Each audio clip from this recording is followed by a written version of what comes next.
Quiet summary. The Power of Introverts in a World That Can't Stop Talking. By Susan Cain.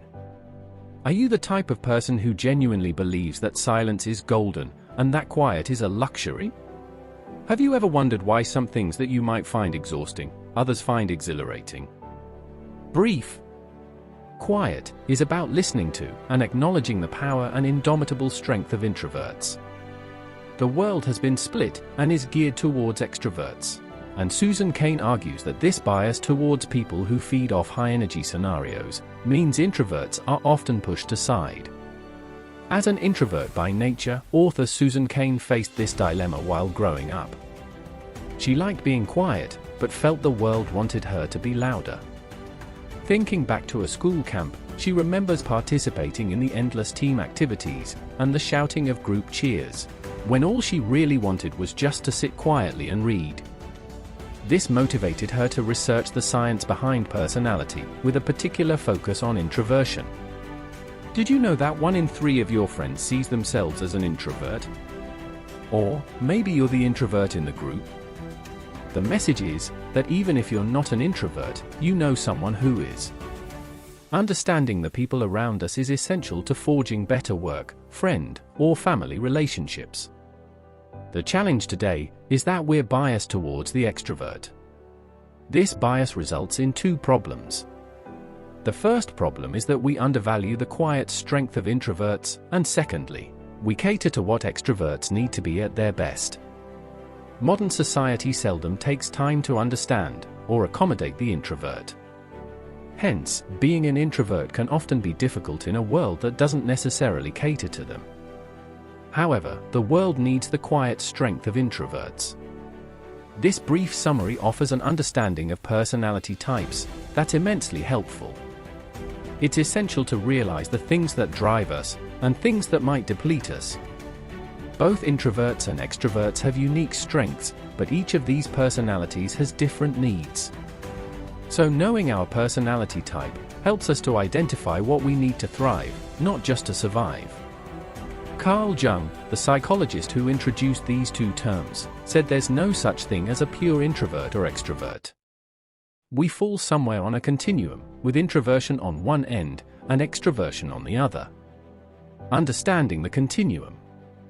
Where we fall on the introvert-extrovert continuum isn't determined by how shy or outgoing we believe we are. Personality isn't so simple. For example, introverts can behave like extroverts, and vice versa. Let's look at the quiet guy in the office.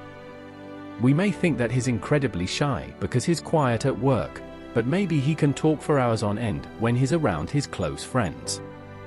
The social butterfly might appear extroverted, but she might also be the introvert who craves the quiet solitude of downtime when the party's over. A leader might stand in the spotlight, not because she likes it, but because she feels compelled to do what she believes is right. Our personality traits are less about choice, and more a matter of neurological wiring. The real distinguishing feature is how we respond to stimulation, including social stimulation. By nature, extroverts crave stimulation, whereas introverts prefer lower levels of outside stimulation.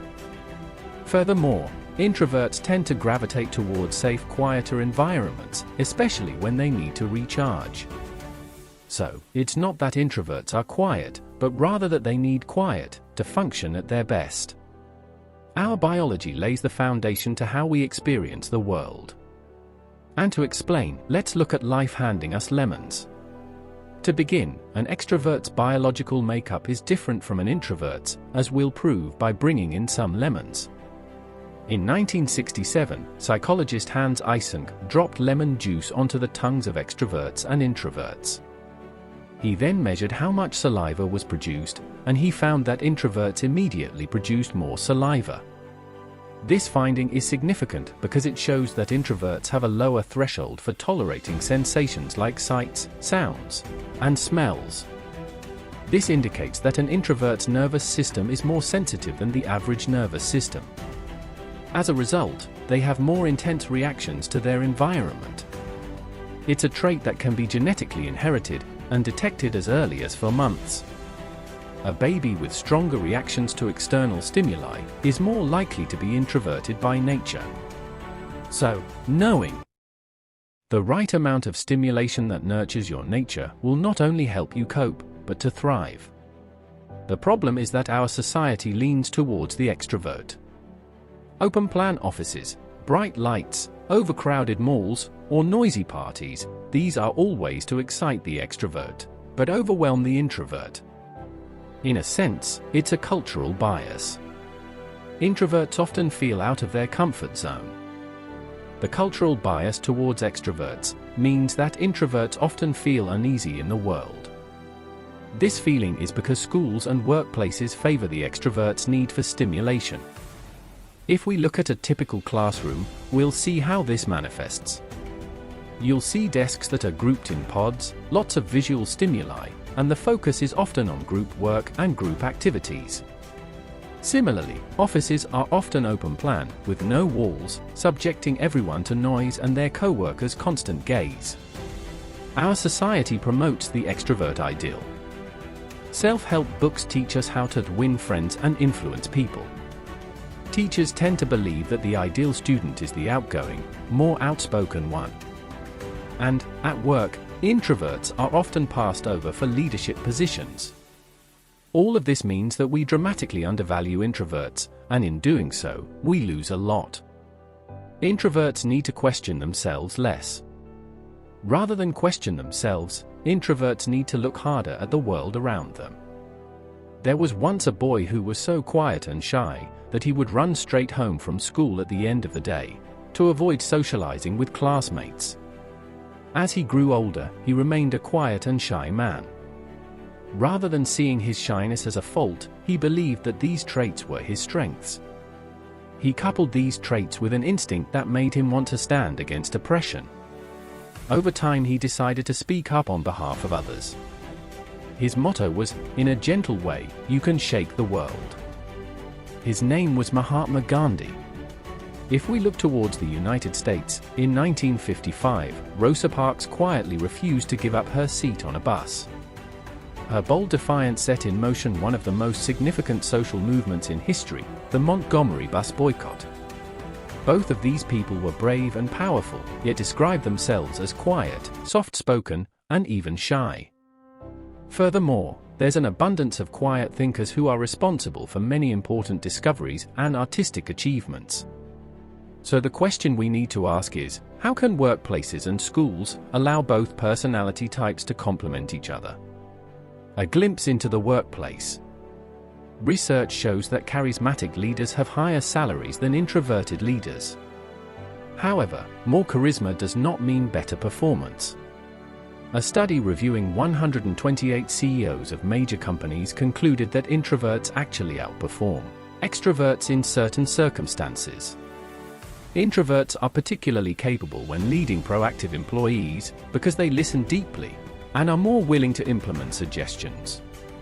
So when it comes to leadership in the workplace, we need to level out the loudness, because there's zero correlation between being the best talker and having the best idea. And really successful companies opt for the dynamic duo approach. Steve Jobs was no doubt an innovator, but his introverted Apple co-founder, Steve Wozniak, truly brought these innovations to life. Working alone at his cubicle at Hewlett-Packard, Wozniak created the first personal computer. He said he would never have become such an expert if it wasn't for his introverted nature. On the other hand, extroverts like Jobs excel at presenting ideas to strangers, enjoy new social networking events, and make crucial connections. Ultimately, extroverts are risk-driven. Introverts are better threat detectors, and therefore, better risk assessors. They persist more on problems, observe, listen intently, and tend to be more detail-oriented.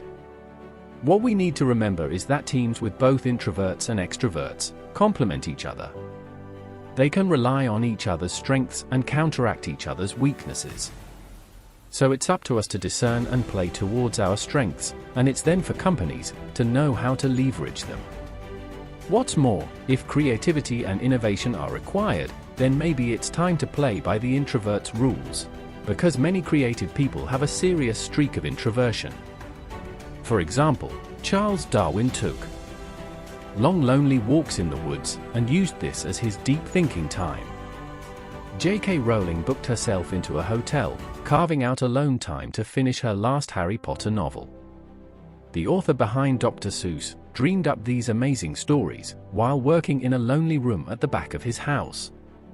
He reported being afraid that children might meet him and be disappointed by his reserved nature, comparing him to the jolly characters he wrote about. The introvert's strengths are that they prefer to work alone, focus on one task at a time, and tend to have a remarkable ability to concentrate. Research shows that this kind of deep work, done alone, is needed to elicit creative and innovative thinking.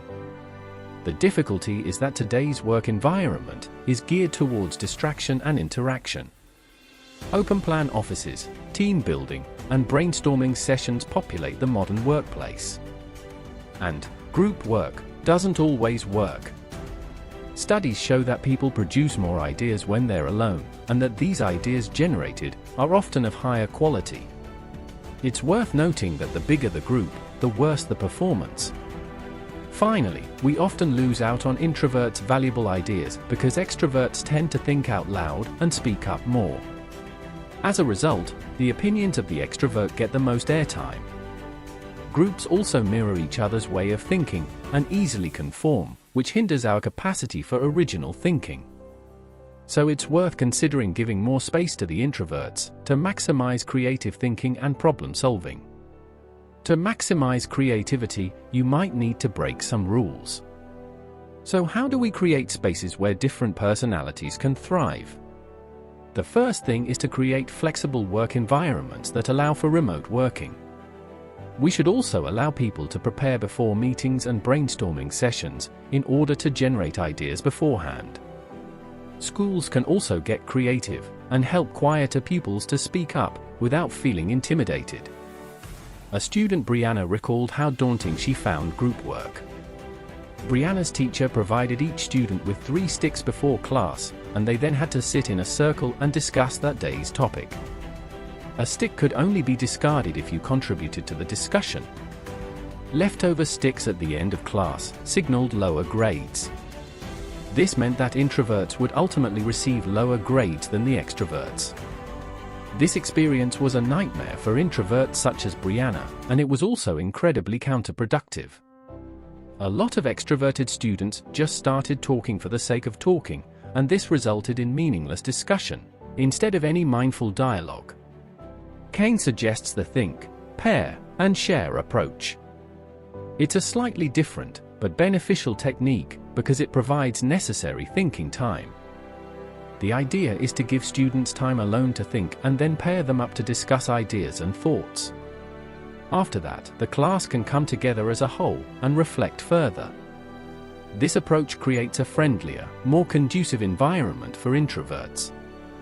In conclusion, whether you're an introvert or an extrovert, we all need to evaluate personality types and create win-win situations for everyone. It's not fair that there's a cultural bias towards extroverts, and that the world has been tailored to accommodate their needs. It's worth assessing where we and those around us fit on the continuum. After that, we can adapt environments to bring out the best in ourselves and others. Being quiet and shy isn't a weakness, and Susan Cain reminds us of the introvert's quiet power, as well as their unique needs and invaluable contributions. The final message is that introverts need to take back their power. And we should all be aware that there's no one-size-fits-all when it comes to how we function best. Look at yourself and your environment, and ask yourself whether you're being allowed to function at your very best. If you resonated with the content of this video, don't forget to show your appreciation by hitting the like button. For a consistent dose of insightful self-help book summaries and transformative content, be sure to subscribe to our motivational channel. Explore the wealth of the best book summaries in English curated by LadderUp. Click the link in the description to embark on a journey where self-help book summaries meet your path to motivation and transformation. Subscribe now to elevate your life with LadderUp, where inspiration meets action.